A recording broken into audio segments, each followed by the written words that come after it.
Welcome to the podcast, where we teach you how to create marketing that pops. Get ready for refreshing conversations with industry experts, trendsetters, and creative minds that'll leave you bubbling with inspiration.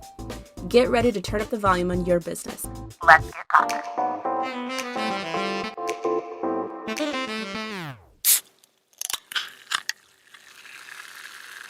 Welcome back to Marketing That Pops. I'm Olivia, and I'm Michelle. And, we've been talking a lot about AI on the pod. So today we're going to be taking a little break from that. But don't worry, we have some things in the work if you are interested in AI. MJ BizCon is coming up.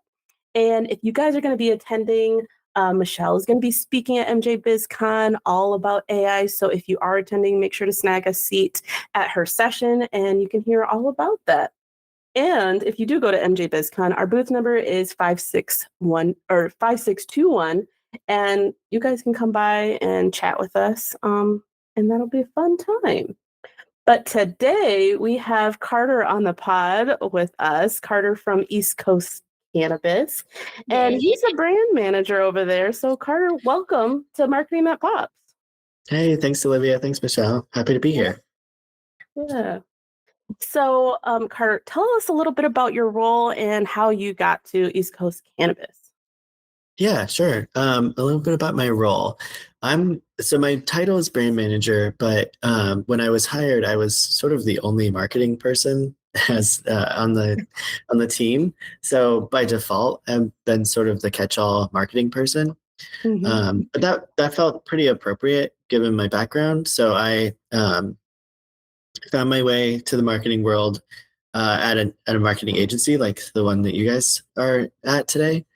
And I started as a communications specialist, which I don't even really know what that means. Essentially, it's like, if we don't want to do it, you do it. So I did a lot of like social media work. I did a lot of website copy or website maintenance. It helped build PR plans. I sort of had to learn an aspect of the entire marketing suite at the agency. We were really small too. There were only, I think, 10 of us. And I worked there for about 5 years. And then that company was bought by another company, which is a much larger agency. And because I had developed this sort of Swiss Army knife skill set, they put me in account manager role. So I was sort of like the point person between client and our teams, and was leading our teams, which I had, an SEO team, a website team, a copywriting team, a design team. So I, for those clients, I was sort of like the de facto marketing director for their agency relationship. So when I went into the internal marketing side, I sort of felt like I could ride that line pretty well between like marketing director so that sort of like generalist role. So I started when I branched out of the agency world, I went into a technology company. I worked at a cybersecurity company for a couple of years. And then I knew that I sort of wanted to do something more B2C focused or more consumer retail focused. So I was looking for a bunch of different jobs, and I still was working remote at that point. So I thought I would do like something remote, but East Coast is, I think, a quarter of a mile from my house. I saw that they had listed this role. It seemed really interesting. I really liked their brand. So took a big leap, reached out to them, and here I am. So I've been here since last October. So I'm almost working on my first year. New to the cannabis industry from a professional standpoint. And yeah, it's been great. But it's all to say, like, I'm a brand manager, but I sort of oversee all the marketing aspects of the company. Since being here, I've been able to bring in they were already working at our company, but I sort of absorbed them as a part of our marketing team. And then I brought on a new hire as well. So now the marketing team is 3 people, and who knows, maybe next year it'll be 5 or 6. We'll see. Isn't that always the case though with marketing? It's like you wear all the hats of everything. It's just like, yeah, we need this. Yeah. I know. Yeah, I'm like very envious of a specialist, but I also don't know that I could ever have the attention span to do it.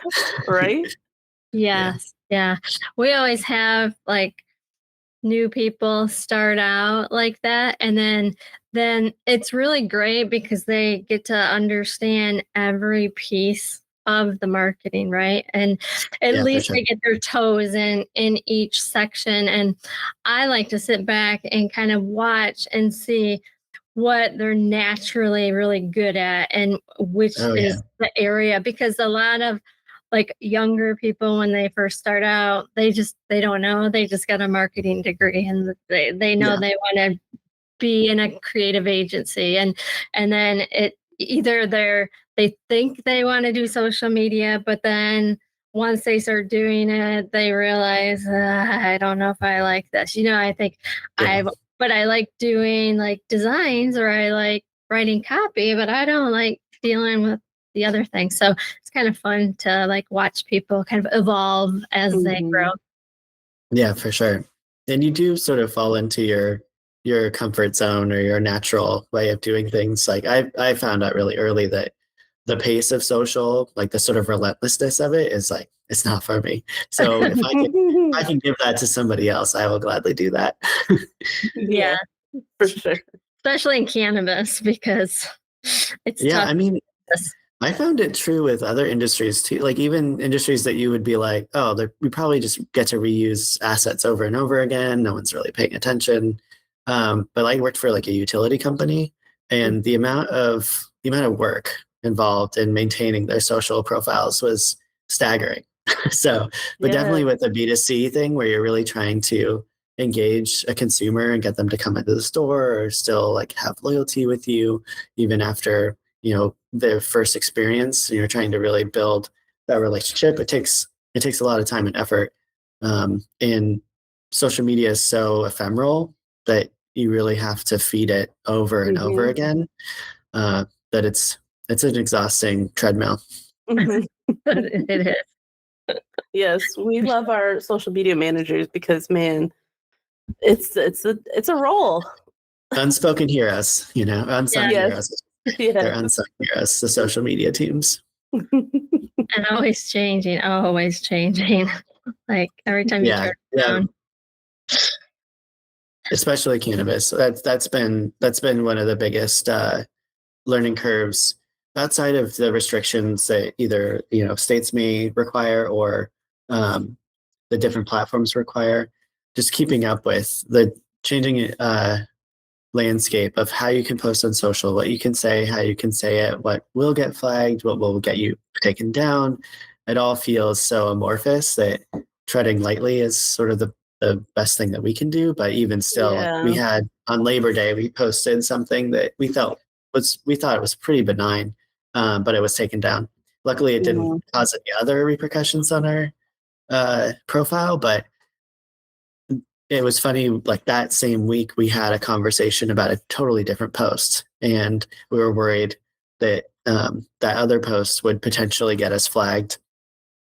There was multiple emails and text messages exchanged, and Mhm. ultimately we decided let's take the risk when that's not even the post that Meta cared about. Yeah, it never is. It's almost like they just kinda, like, cherry pick, like, "Oh, we don't like this today." Yeah, I mean, who knows? Maybe it's like I imagine there's a first pass of AI that will Mhm. flag you, and then there's probably a manual arbiter who's like, yes, no, and maybe we got him on the wrong day. Who knows? Yeah. Absolutely. So, let's just talk about East Coast Cannabis just for a second before we hop in. Yeah, Um, so you guys have 3 retail locations, right? And we then do. Yeah. cultivation facilities? Yep, we Or have 2 two cultivation. cultivation facilities. Okay, yeah. You guys are Yeah. killing it with the marketing and the branding. I Oh, am thanks. loving it, love the website, love what you guys are doing. But I know you guys have, like, a new flagship, that's gonna be opening up soon. So tell us a little bit Yeah, about. yeah. So we've been operating out of a temporary space for I think probably since we opened our first retail location, which is in 2021.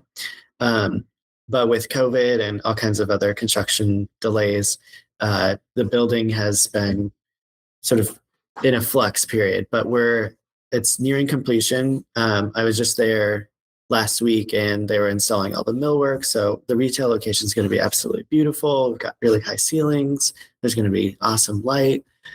In that space, we're also going to have a sort of peek through window into a cultivation room, and we're going to have a window into our test kitchen. So it'll be a much more interactive experience than most of the other retailers in our space have.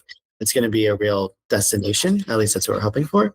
Mhm. And yeah, that should open this fall. We're really excited about it, and we'll definitely have a lot more communications around the timing of it once everything has been solidified. But yeah, we'll do a big party. There's going to be food and music and games and events and discounts and all kinds of stuff. So it's going to be a big celebration. Yeah. Right. Well, it looks amazing from what I've seen, especially like the glass windows that you guys have, like the Yes, kind of very like, tall yeah, windows. they're very, very tall. Yeah. It looks really nice. Um, okay, so are you ready to do our myth that you get to debunk today? Yes, I'm very nervous, but yes, let's do it. What if I Don't be can't debunk nervous. it? You'll be able to. Okay. So usually, it's a myth around, whatever topic that we're talking about. And today we're kind of talking about cannabis. So Yeah. there's like these questions that are out there that people have that are kind of just like, no, we need to debunk these. So for every strain of cannabis, do you believe that it makes you laugh uncontrollably, or those are kind of the effects that you would get from cannabis, so to say? Okay. I'm relieved that I can answer this question. The no, no strain gives you the same effect. In the same way that like no beer would taste the same or Mhm, provide the same like headspace. There's just or in the same way that like this all food provides the same mhm, sensation of fullness um, or delight in your stomach, whatever sort of metaphor you want to use.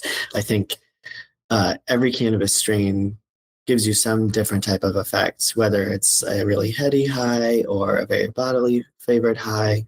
Um, some of some intoxication does allow you to be really goofy and laughy and giggly, and others put you in a more introspective mood, or some just put you in a sort of relaxed, um, carefree mood. It's all sort of dependent on not only the strain, but how your body will react to the strain. mhm, Um, I'm not as well versed in this as our cultivation team, but even terpenes have different effects, and even the mhm, same strain may have different sets of terpenes, which then give you a different experience. And then, additionally, like depending on how that strain has been cultivated for minor cannabinoids, that can also interact mhm. differently with your body. So, unfortunately, everything is somewhat unpredictable, and you just have to try and see how your body reacts to it. Yeah. It's just funny because, some people, they do have like this kind of, the thinking about cannabis, and, Oh, we for try to sure.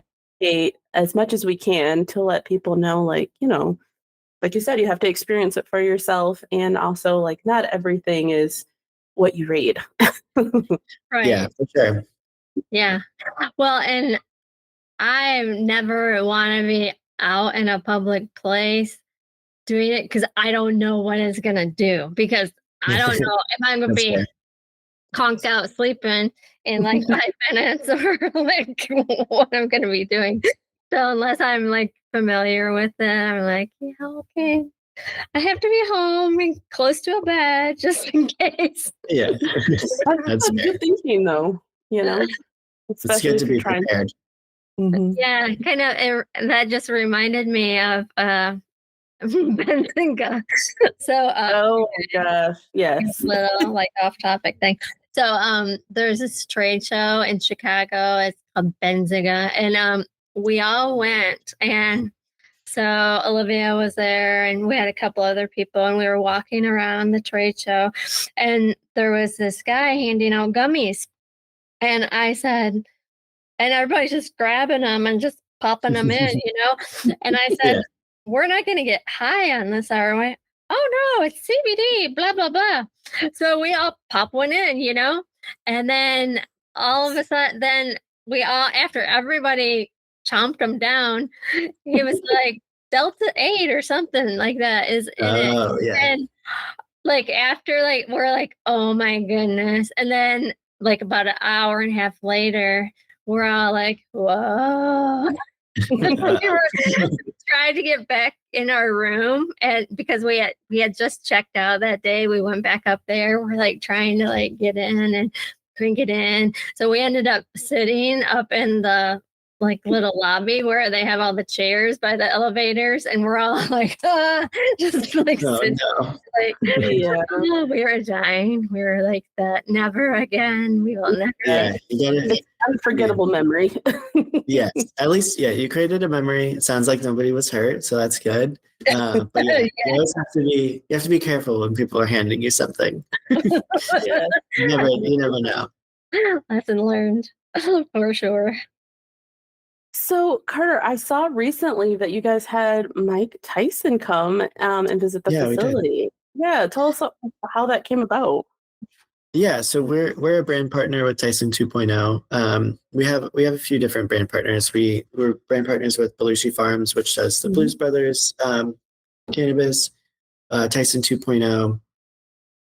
We're a cookies partner, but we're still in the early stages of that.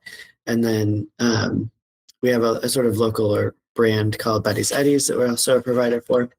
But what that allows us is it allows us to bring in their products to our retail stores. Every state's like a little different, so obviously everything from that product line is grown and manufactured by us.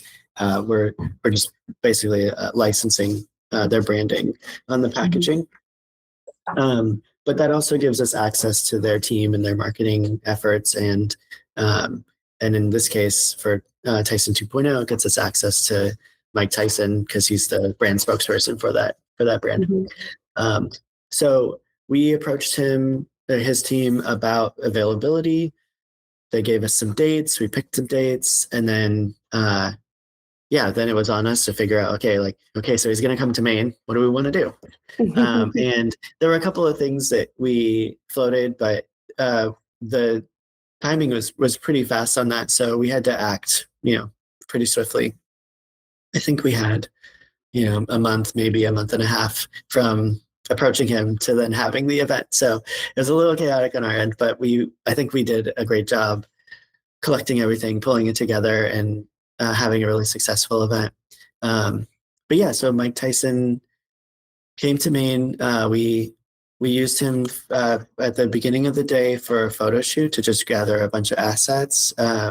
Given that we had access to him, we thought let's do some more like co-branding aspects. There's obviously with their partnership, we get a bunch of Tyson 2.0 assets, social media photos, posters, all that kind of stuff. But we wanted to have a more personalized touch, which is the hardest part of being a brand anyways, just getting those like custom assets that are really to your brand.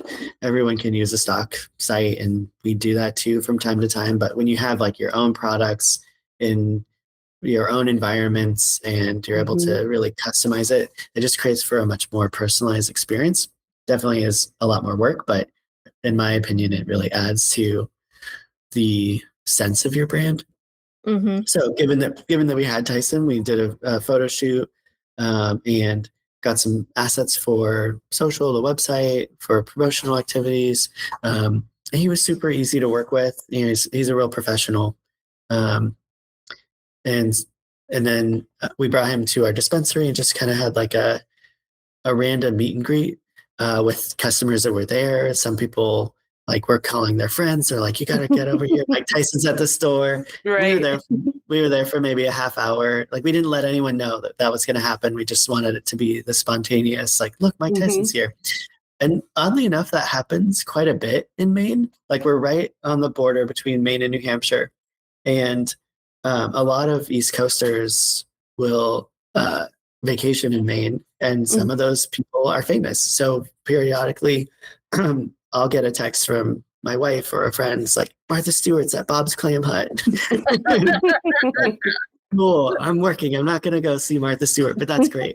Or like not yesterday, last week for Labor Day, Matt Damon was at like the coffee shop by my house, and somebody sent me a news article that was what Matt Damon ordered at Lil's. I was like, I don't really care, but that's cool that happened. So it was fun to have this, be a part of creating that experience for people, to bring Tyson into the store. And he was great. He was really responsive to people. He wanted to make sure everyone felt like they had their own personal interaction with him. And then later in the day, we had run a contest with some customers to win a ticket to go then spend a couple hours with Mike Tyson. Oh, So we did this exclusive fun. event.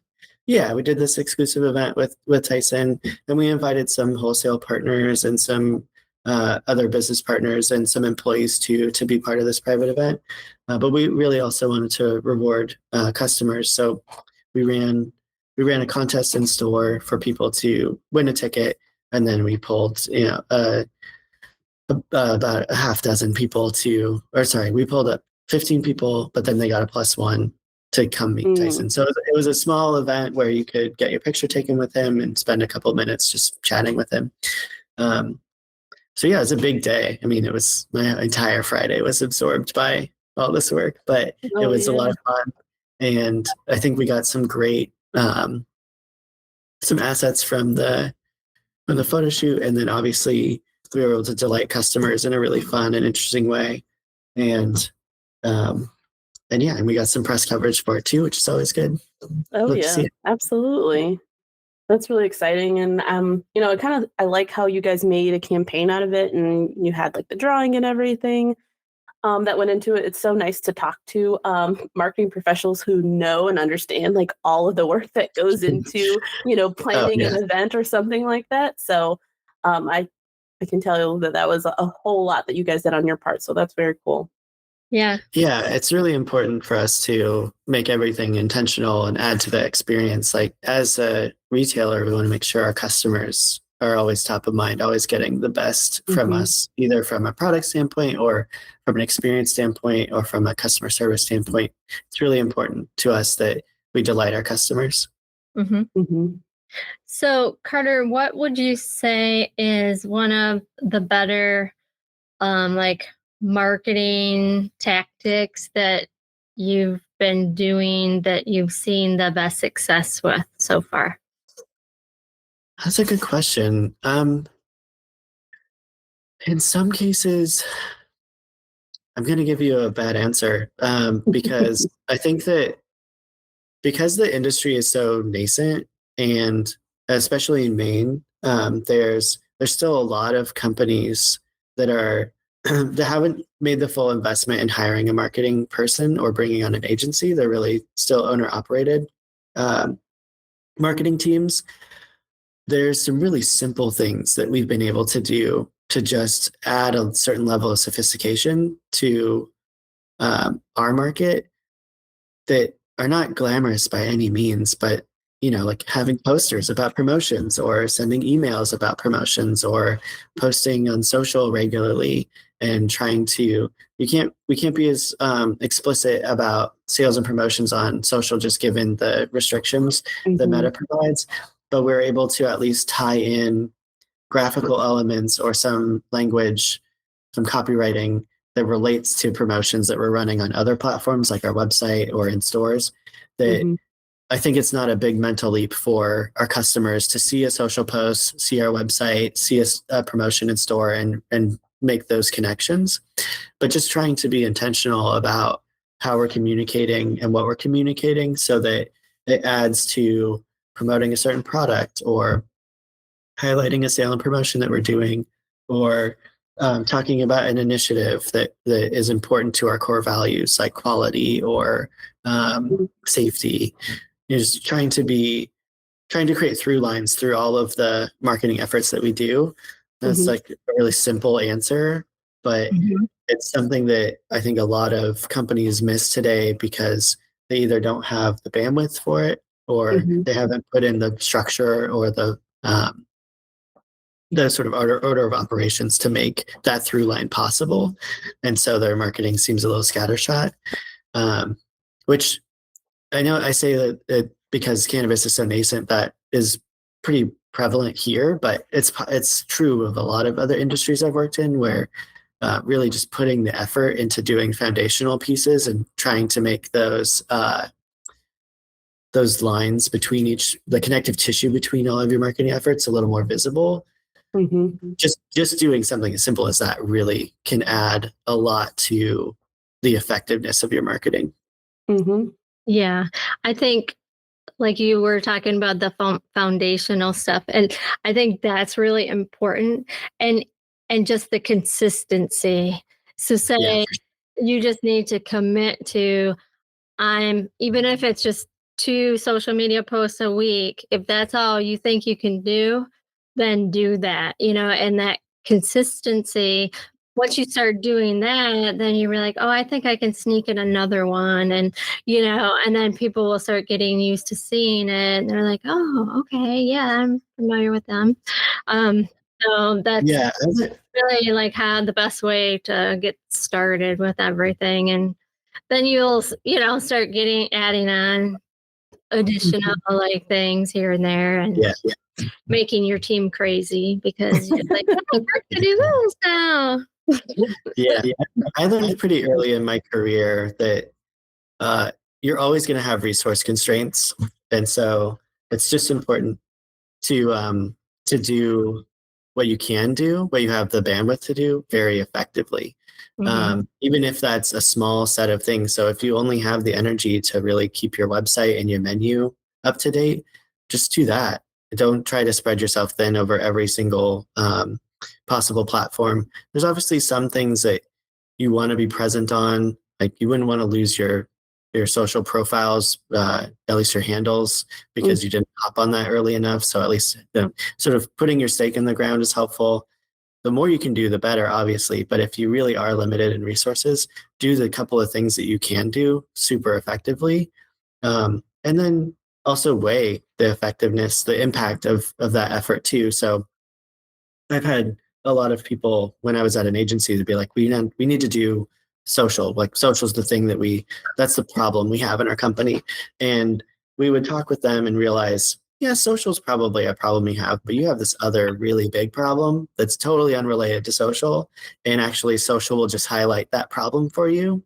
Mm-hmm. So we need to fix like the impact that this other thing would have on your business before you really start to consider social, because we could put all our effort toward your social media platforms and you're not going to see any impact because there's no way for people to buy online. And that's the real factor that you have, or Mm-hmm. whatever the case may be. I think weighing the impact of your efforts is super important. And it's a step that takes, you have to take a step back and evaluate what you're doing. And when you're sort of in the wheel of operating, Mm-hmm. it can be hard to take that step back out.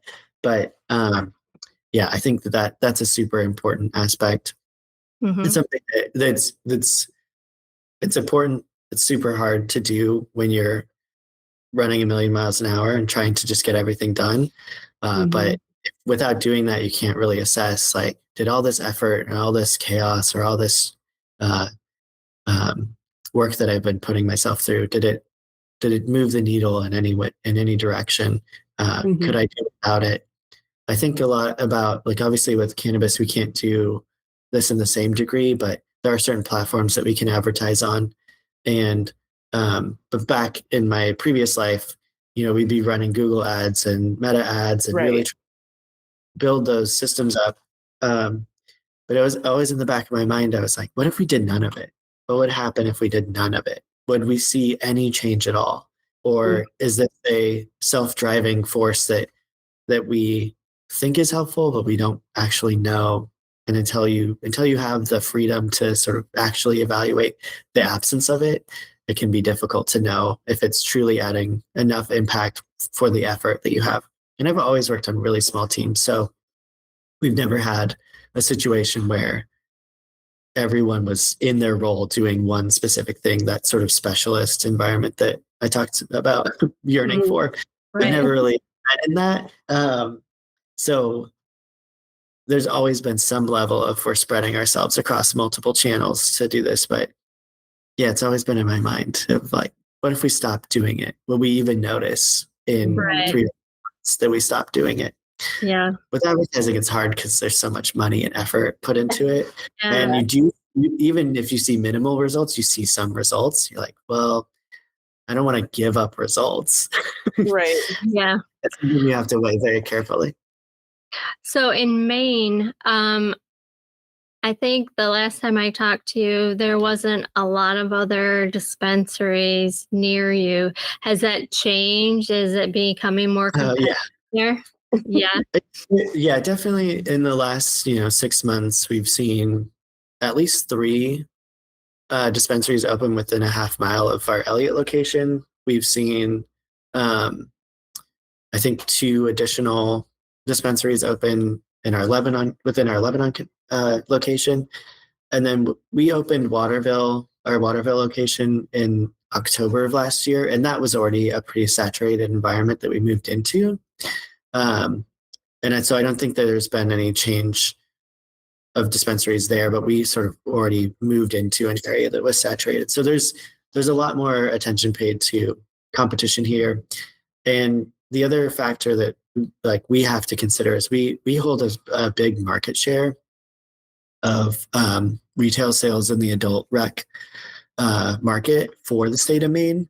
And so when we make a move, let's just say on pricing, that affects the entire market Right. because we do hold so much of the market share. So any pricing decisions we have to be really careful about because as anyone who's priced anything knows, you can't ever raise it. It's always Right. going Uh-huh. or you raise it to your peril, I guess I should say. You Yeah. can, you just will lose your customers for that. But we Right. see if we make it a price adjustment, we see that ripple across the state. Not to say that we're the most powerful by any means. I think every other company in the state has a certain level of power that we're all sort of trying to dance and navigate. Because if somebody came in and really was giving steep discounts on products, we'd have to consider that even if they were a small player. So everyone in the market, because it's so new, does have power. But given the share that we hold on the state, we bear a certain level of responsibility for that in a way that a smaller player probably doesn't in the same way. Mhm. Yeah. Yeah. You mentioned like how, you really have to think about the customer and putting the customer first. And I know communication is the key to that. So when you guys are thinking about like your pricing structure and discounts and things like that, do you guys find yourself doing that more on like a monthly basis, or or is it like you need to stay in front of the customer, like we're have to send out a text every week on, that type of thing? Like, how do you guys kind of work with that? Yeah. So I've sort of a couple different answers for that. Um, we definitely are constantly looking at pricing and just trying to evaluate where we sit within the market. But we brand ourselves as a higher tier premium product. So Mm, we'll always sit in, if not an average, like a little above average price point, um, intentionally, at least the East Coast Cannabis brand. With our partner brands and our house brands, we have a little more freedom to price more liberally.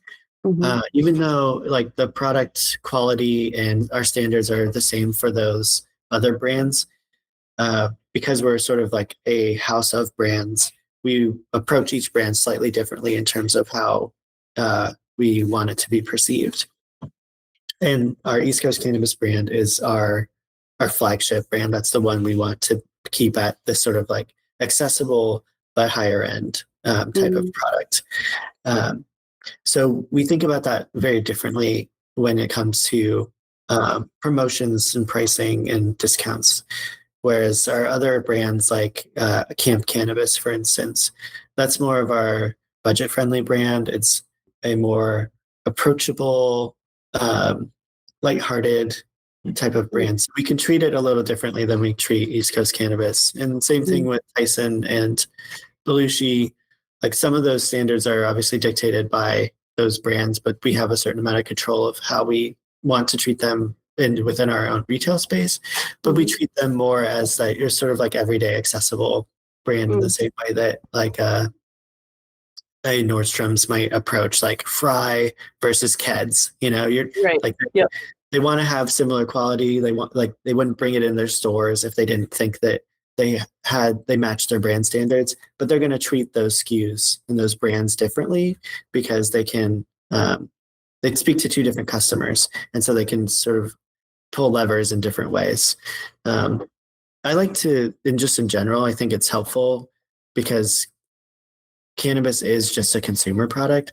I think speaking in analogs or like making um, analogies around other types of retail environments has been really helpful for us. Mhm. So we often will talk about like beer because it has a very similar type of set of regulations, although we're in a much more stringent area. I think eventually we will work our way more toward a sort of beer Mhm. regulation standpoint versus like tobacco. I don't think we'll fall. Hopefully, we don't fall into sort of restrictions that tobacco is limited in. I think we'll fall more into a beer, but like apparel is another really good one, like I just shared. Yeah. So anyway, sorry. Also, Michelle, I also will go on tangents and totally get lost in my train of thought. But from a East Coast Cannabis brand standpoint, we try to limit the number of promotions that we run on that brand. So we're trying to think more from a annual standpoint, like how we pull that lever. But Mm. definitely from an overall pricing structure, we look at that on a monthly basis, and then we make evaluations on probably like a quarterly basis. Uh, Mhm. but that just when I say we evaluate, and maybe we decide not to make any changes. Mhm. But occasionally we will make those changes. Are you doing like weekly email campaigns or like text campaigns? I don't Yeah. remember. We talked about that. So Um, so like I mentioned, when I was hired, there wasn't really a marketing department. So I've been slowly starting to implement some of that stuff. So we work with Alpine IQ, Okay. Mhm. but we just made that switch at the beginning of the summer. We had been using a different loyalty partner that had a communications arm, but as I was working through it, it became clear to me that communications platform was going to be much more difficult than it needed to be. So we started to do a reevaluation process, and I really liked Alpine IQ. They're like the closest thing I could find to a HubSpot Mhm. or some type of like more traditional marketing platform. Mhm. So we haven't fully rolled out all of our communications yet for Alpine, but the structure we have in place that will probably begin, if not Q4, it will start this in 2025, is rolling out a monthly newsletter, an email newsletter. Mhm. We'll be doing win back campaigns and welcome series campaigns. We'll probably segment by uh, the Alpine IQ allows you to segment by what they call life cycle stage, which Mhm. essentially is like how frequent they've been a consumer, and they parse it as like active, um, I think chilled, and then the ones that are most important to our win back campaigns are like about to be lost or fully lost. Um, Mhm. and we want to bring those people back. Obviously, being in Maine, we have a large tourist population, so there's Mhm. probably like I would say 25 to 30% of our audience doesn't live near us, and they just come here to vacation in the summer. So we capture those people. So a win back campaign will only be so effective for them. It might just help them remember that we exist if they come back to Maine that Right. next summer. But definitely for the local people, we want to make sure that we're adding value to them and reminding them that we're here. And if they came to us 2 years ago, there's a lot has changed since Yeah. those 2 years. So we want to be a presence for them. Um, so yeah, so we'll have multiple email series with Alpine. We're also relying heavily on their app function and Mm. trying to push communications to that app function. whether that's offering like exclusive deals for different customers or flash sales, Mhm. things of that nature. But we try to limit the sort of discounting aspect of things. So a lot of companies will around our market will do daily deals, or they'll do, if they don't do daily deals, they might do, large discounts on certain Certain. SKUs. Yeah. Um, and we don't do daily deals. We do discounts on certain SKUs from time to time, but our strategy for next year is really to like keep the price stable and do like flash sales or exclusive deals for specific audience members, uh, Mhm. as a way to just build further loyalty. I think a lot of this year we've been testing if we do like a daily deal style pricing structure, or if we do large discount pricing structure, does that help us acquire new customers or bring customers back in? And I think the data suggests that it really doesn't move the needle in the way that we would like it to. Um, Mhm. just because we run a sale for, let's say, like 3 weeks on one SKU, we might see an increase in sales in that SKU, but we don't see such a dramatic increase that it justifies the work and effort that was put into it. And it doesn't acquire us new customers in the way that would justify the work and effort put into it. So there are likely other levers that we could use to bring Mhm.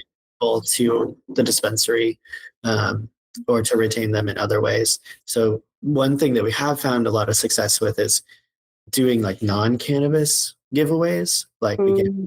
we did a raffle for um, canoes. We gave away a canoe at each of our locations. That definitely brought a lot of interest and new customers. We have done giveaways with our Tyson 2.0 sponsor, or sorry, brand partner. We've done giveaways with our Tyson 2.0 brand partner. And those have been a way for us to bring more attention to our store without just using pricing as the lever. I think Mhm. it's sort of the default for our market to use pricing as the lever, and we're trying to find other ways to move that. Mhm.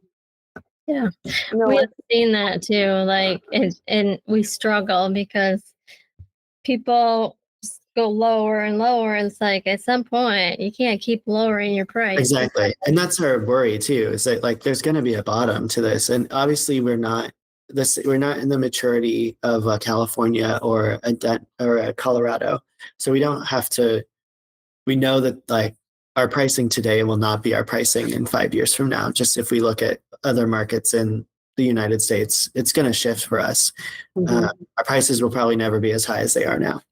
We recognize that, but we don't need to go directly to the lowest price to start with, because we see a market like Oregon, which is struggling heavily due to overproduction and low Mm. prices. They're struggling to figure out like how do they become sustainable businesses and make a large scale impact. And my worry, and I think a lot of worry about the cannabis industry, is that when stigmatization and safe banking, descheduling, rescheduling, when all of those assets within the federal government start to relax restrictions on cannabis, will a large player like Anheuser-Busch, or I don't anticipate pharma would move in, but let's just say like Johnson and Johnson, they move in, they could just buy up all of us. We're Mhm. not a significant enough player to fight back against a huge multi-billion-dollar operator. None of us are. Uh, Mhm.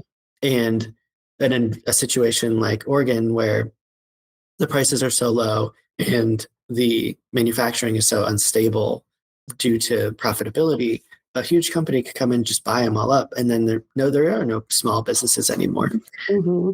And we don't want to fall prey to that. So that's where some of our caution around pricing comes from too. Is we want to make sure that this is a profitable business for us. That we have 100 employees. We want to make sure that they have enough money to survive. That they have enough money to like raise a family. That this is a legitimate business and not some side hustle for people.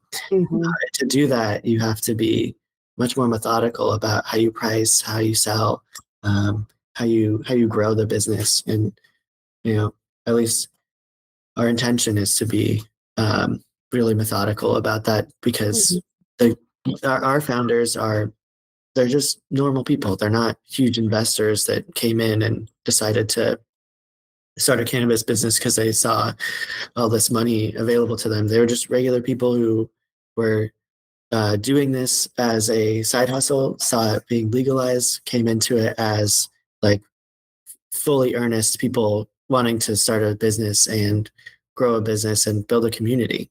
And so, Mhm. with that as sort of our baseline ethos, I think it's important that we sustain that as we grow and as we become mature. You know, in the threat that things will be very different 10 years from now. Mhm. Right. Yeah.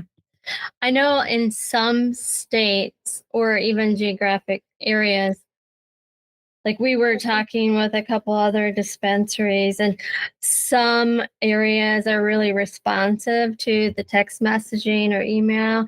Some are more like getting a postcard, some are more responsive to billboards. Like, Yeah. have you seen, like, in Maine, like, what do you feel that people seem to be most responsive to? Yeah.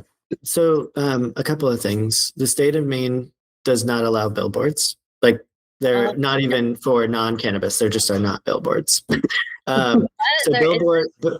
no. So billboarding Huh. is not a option for us. In New Hampshire, we could put billboards, but then we run the risk of like potentially asking people to cross state lines, which would be against a rule in the state of Maine. Mhm. Mhm. Massachusetts doesn't have that problem. I see billboards all over Massachusetts for dispensaries. Um, and then I have a personal hot take on text messaging. I think most people use it the wrong way, and they end up spamming their customers. To me, a text message is it's like the last uh, secure place for personal communications.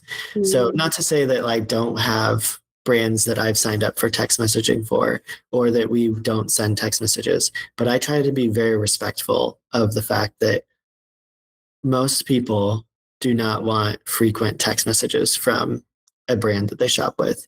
And that might change over the course of the next 10 years. You know, it could be that I have a similar feeling the way that people felt about email 20 years ago. And now 20 years later, it's emails like the place that you freely give information uh, to companies so that you can get promotions and then maybe you just ignore them over and over again. It could be that text messaging sort of works its way that way. But at the particular time, I think that brands need to be very conscious around the sort of like sanctity of that relationship. If I'm going to text message you, I need to if I'm a brand, I need to give you true value. So not Mhm. just hey, stop in our store. We've got you know a bunch of products for you to try. It needs to be like either you're getting 20% off the SKU if you come in the next 2 hours or the next day, or it needs to be something of true value that I can appreciate as a consumer Mhm. versus some generic thing. Even like an event would I think I'd have to be very careful. I'd be very thoughtful about how I would try to promote an event for through text messaging because it just doesn't seem like uh, the value is quite there. Um, the other problem I have with texting within the cannabis space is that because we're not able to do it within the strict restrictions of the FCC, um, it just I'm very wary about having this sort of burner number type of concept that most platforms, I think, out of necessity, have you Mhm. operate under. I know Alpine recently rolled out a different system um, that will that will work within the FCC guidelines, and that I'm very interested in finding out more about and figuring out if that feels a little more secure. But I don't like the sort of status quo that we've been operating under for the last I don't know how long, but at least since I've been in the cannabis space, it's been too uh, unreliable to know like is my message going to get delivered? Am I going to get flagged? Are we going to get taken down? Are we going to potentially have this huge fine from T-Mobile or Verizon? Mhm. Like Mhm. the risks there for the benefit haven't matched. I haven't seen enough payback from texts that we've sent to say, yeah, it's worth the risk.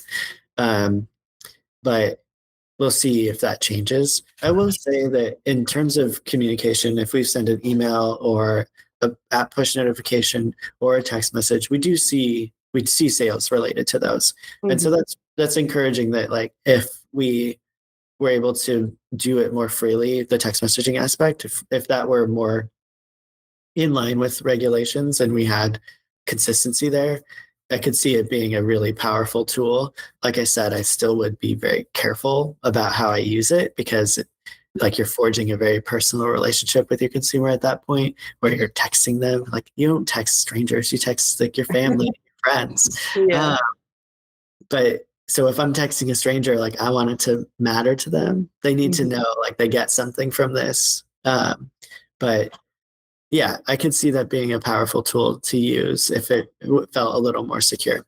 But definitely from an email standpoint, every email we send, we see sales related to. Every push notification we send, we see sales related to those. And I think we still are underusing them. Like we could get more value from them if we Right. had the structure in place that we're planning to put into place. I believe it will be a big change in how we see consistent sales. Mhm.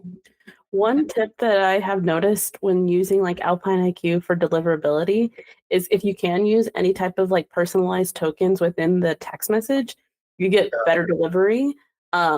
I've just noticed that when I'm working on like campaigns. So if you guys have tried that or haven't tried that, definitely test that out and see if you get any differences with it. Yeah, that's good to know. That's good advice. Yeah. So you guys have some really cool merch in your store. And so like one of the shirts that I saw, you guys have like the dare shirts and you guys kind Yeah. of on it.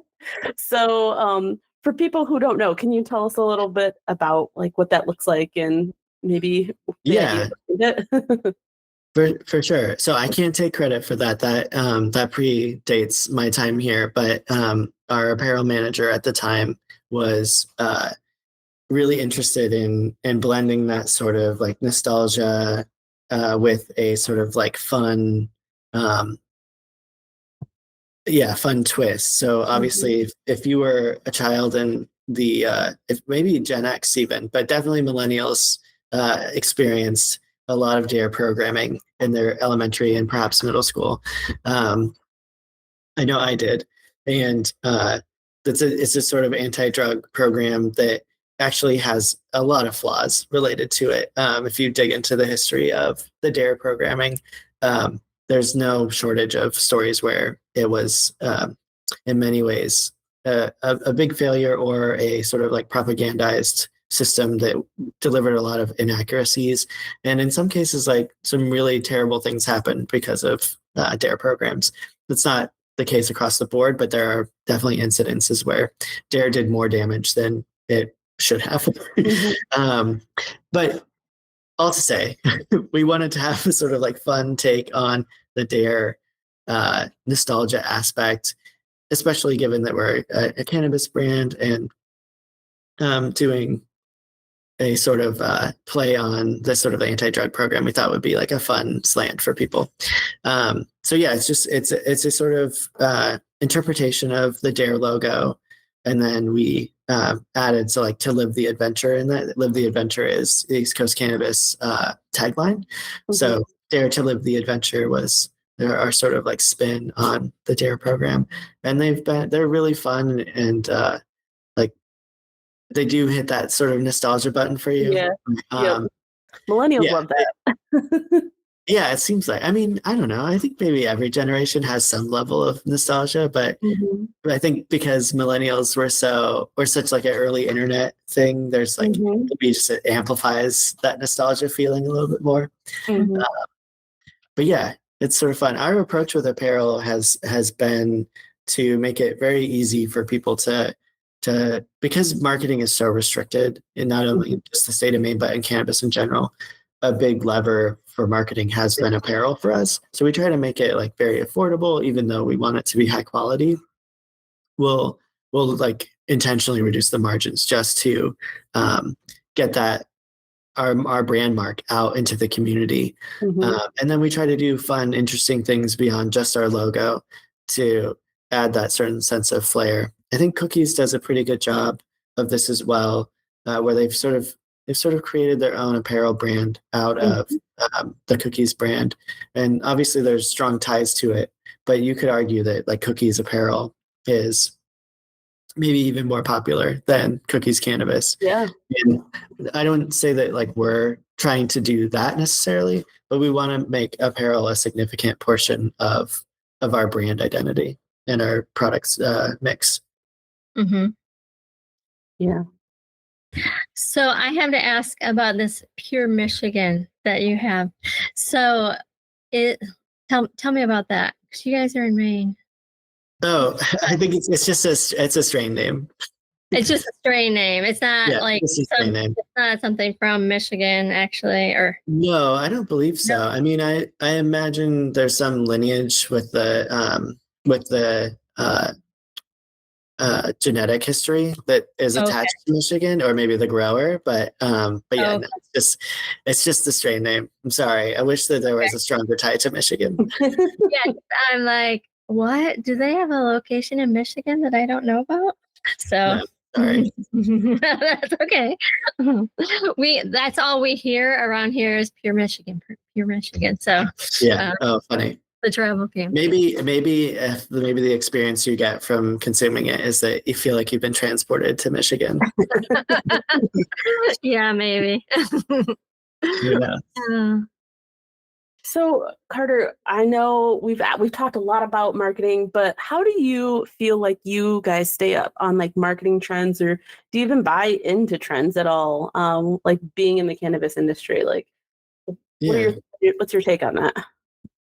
I think to a certain degree, you have to buy into trends, whether you like it or not, or whether you're paying attention to it or not. Like Mm-hmm. there's, but I think what most people fail to do when they're, uh, trying to track a trend is they try to just copy the thing that's happening, and by the time the trends hit you, it's sort of you've already hit the wave, the peak of the wave, and you're starting to like move down.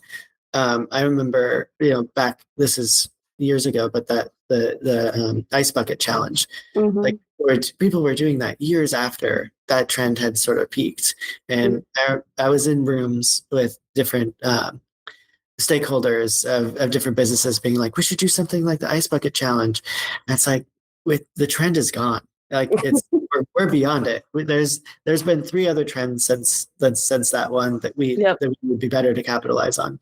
Um, so in many ways, like once you've seen the trend, it's already starting to like hit its peak, because especially by the time it gets to a brand, it's like it almost becomes the death knell of that trend. It Mm-hmm. always starts with like individuals doing the trend, and then brands sort of adopt it. And usually the brands with the most amount of like people power or the deepest pockets can capitalize on that early, because they just have more resources than a small business will, and they'll be able Mm-hmm. to see it faster. They'll be able to produce something quicker. Sure. Uh, but what I find is that the best way when you're trying to appropriate a trend for your own brand is to truly like try to make it your own and not just do a carbon copy of what someone else has done. Usually the results of a carbon copy end up being kind of awkward or weird, or they don't fully relate to your brand in a way that is helpful for Mm-hmm. pushing your brand's perspective. You sort of then become just a brand of trends. I see this a lot with certain cannabis brands. Like they're essentially like a meme profile. Uh, Mm-hmm. and like, I think there's something to say about like that tactic. It probably can be very effective for people, especially if their brand is sort of a meme brand. Yeah. Mm-hmm. But for many people, like that's not their brand, and for them to then use social as just uh, their meme profile creates a weird, incongruous experience between being in the store and meeting the people that actually you buy the products from and Mm-hmm. interacting with their space. and then being on their website and then being on their social media platform. It feels like you're hitting like three different experiences, three different Mhm. brands. And it creates a very incongruous experience for the consumer to sort of understand like who you are, what you stand for, and why they should shop with you. I think cannabis sort of is getting away with the benefit of it being new and there being so few, I mean, at least in a relative sense, so few available options for people that they can be sort of lackadaisical with some of this marketing stuff now. But when the competition like Mm, nationally gets really yeah. stiff, there's going to be no room for that. Like it's going to be really hard. You could see it in like a furniture store, for example. Like I drive by like a local furniture store here, and nobody goes there. Nobody's in that building. They have a broken window that they've boarded over. It's probably been like that for a couple years. I think it has to be related to this. They don't have the money to Mhm. to do that, and it's just that the way that people interact with those shops are like very different now that we're in online buying stage where you can buy a couch from Instagram and you can buy Mhm. a mattress online and returning it is super easy. I mean, theoretically, um, like Yeah. those companies, the smaller businesses have not been able to sort of keep up with the times. And maybe this is like a larger thing about trends where marketing itself shifts so dramatically from decade to decade that if you're not paying attention to the trends even outside of like social media trends but just larger scale trends about how people are Mhm. shopping and what's causing them to buy and how they want to interact with a company, if you're not paying attention to any of those things, like your business probably will suffer. You can't really float in the same way that you can now, um, just given the newness of our industry. If you think about like the tech boom of, I mean, I wasn't really that conscious of it because I was so young, but we're living in it now where there were hundreds and hundreds of small providers of technology, Right. like either really niche widgets and whatever's like Yeah. Silicon Valley companies that started. There were hundreds of them, and now it's reduced to like five or six really big ones, and then a bunch that are struggling and trying to really just like get either an investment from one of those huge companies and become a brand partner of one of those huge companies, or get absorbed by one of those Mhm. companies. With the tech company I was working at, there was definitely a side strategy. It's like get big enough so that some bigger fish buys us. Mhm. And I think a lot of tech companies operate that way. Even startups, they want to get bought in by like get absorbed by a huge company. And cannabis isn't like that right now. Like the MSOs that are in our space aren't large enough yet to operate in the same way that like a Cisco or a Meta will operate. Mhm.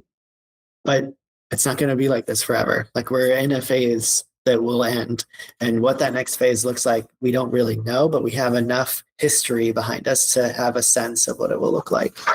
Um, so, yeah, the larger conversation of trends is like if you're not watching how your consumers are reacting to different marketing trends, then you're going to fail. You're Mhm. going to start to lose business. So even if you yourself are not really watching the trend, so to speak, the consumer is operating in a trend.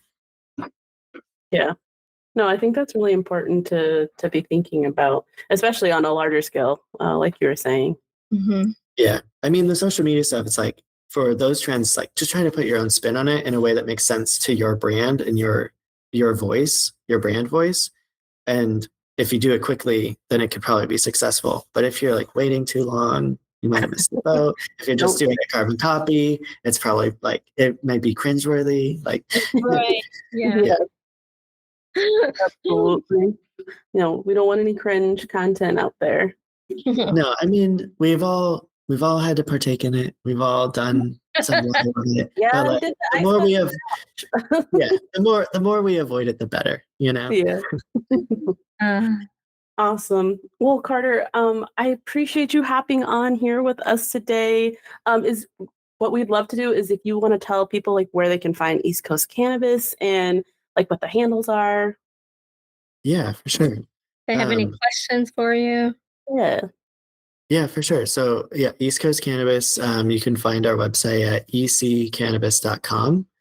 And there you'll be able to find out about our grand opening for the flagship. You'll have access to our different retail locations.